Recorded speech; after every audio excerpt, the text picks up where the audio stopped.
So today is July 7th. I just wanted to do a real quick video. This is me feeding the bees. So this is called a rapid round. What we do is we use a 1-to-1 solution of sugar to water. Basically what that is about 4 to 5 pounds of sugar to 2.5 quarts of water. So we mix that up, and we are definitely in the dearth period here in northeastern Oklahoma. Not much happening. And so what I do, because I have a small operation here, I think I have 8 hives now. But what I do is I mix it and then I just put them in these jugs. So we do it, I take the 2.5 quarts of water and I put it on the stove, get it warm, and then I mix the sugar in and mix it until it's totally dissolved. So I just wanted to do a quick video today of me doing that. It's an overcast day. It actually sounds like it's gonna rain. I hear thunder in the distance. So, now this is the flow hive here, and this one did not produce really anything, and so I am putting, for the first time, I'm putting the sugar water on this hive. The other hives I've done already. And I waited on this hive just a little bit to see, if they were going to bring anything in. Because for those of you who are new, or maybe you're not beekeepers at all at this point, you don't really want to eat the honey made out of the sugar water. Can you? Yeah, you can, but they call it funny honey. You really want what's made out of the nectar. So I wanted to wait on this one and just see if they were gonna, fill it at all. Let's look. I haven't looked in this hive for about a week. So let's see if there's anything in there. And there is not. So what's gonna happen, depending on how much they have down in these 2 brood boxes, they may start filling that up with this, what's called funny honey. Sugar water honey. And if they do that, that's okay. What I'll end up doing is probably putting the frames out and letting the bees clean that up. And they'll bring it back and just put it in their brood boxes.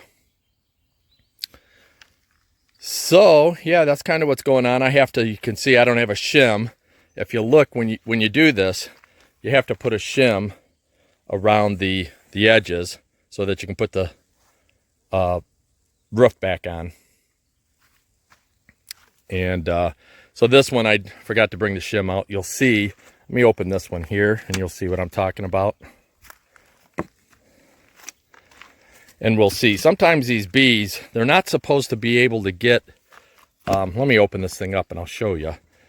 They're not supposed to be able to get underneath. What they do is they come up the center and then they come back down, and there's ribs.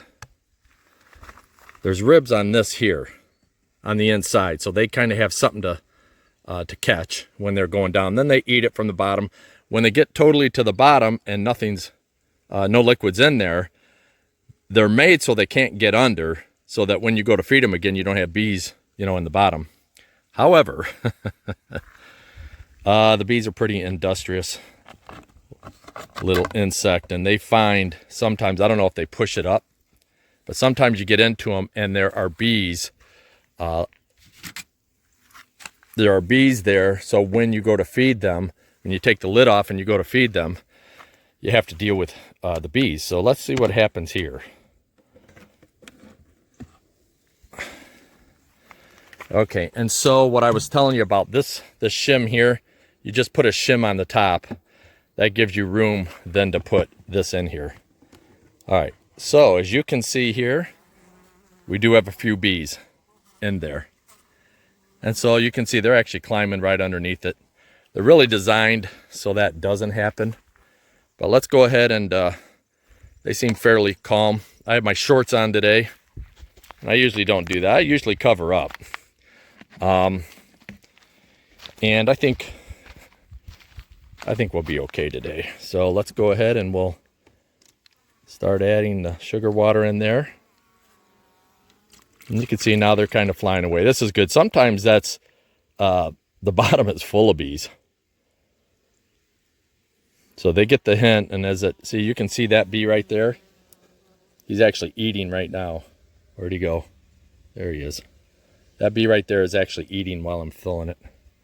We'll get him out of there because he'll be trapped. All right.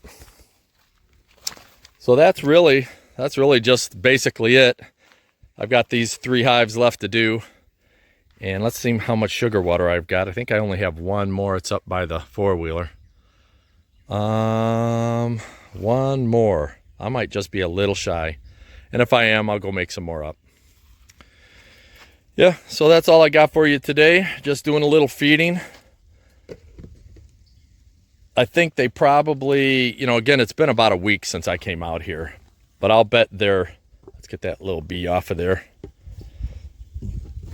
Oop, he's in the drink. There we go. All right. So, I'll bet you money, each one of these have been out of sugar water. I'll bet they're consuming it probably in a couple days, 2-3 days. So there's definitely, and that's another way of knowing that there's not much out there. I mean, when the honey flow is going, of course, you're not going to be feeding your bees unless you do a split or something like these 2 hives. That's what these 2 hives, these that don't have any boxes on the top, these are both splits. And they're finally grew enough that I put them in the 10 frames. These guys, you want to feed them. You want to feed them to get them building up. The more you feed them, the more the queen wants to lay. And so when you do these splits, especially now, if you're doing splits in July, you better get some food on them, because there's, at least in this part of the country, there's nothing going on for them to eat. Not much anyway. And if you want them to grow, that's what you got to do. Take a look at this guy. Like, I see these things around. I don't know what they are. Maybe somebody could tell me what that is.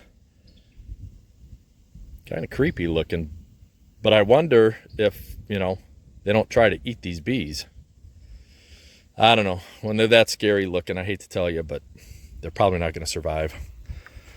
All right, I'm going to put the lid back on this one. And I just wanted to make just a quick video of what I'm doing today, how I'm feeding these guys.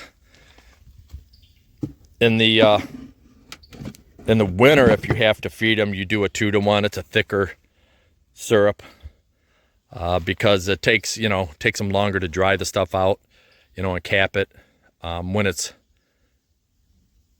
thin, like you feed them here in the summer, but in the winter you use a 2-to-1. It's just a thicker substance. So, all right, that's what I wanted to show you. Just me doing a little bit of feeding today. Again, I'll get a shim for this one and then put that roof right there back on. But I just go one by one.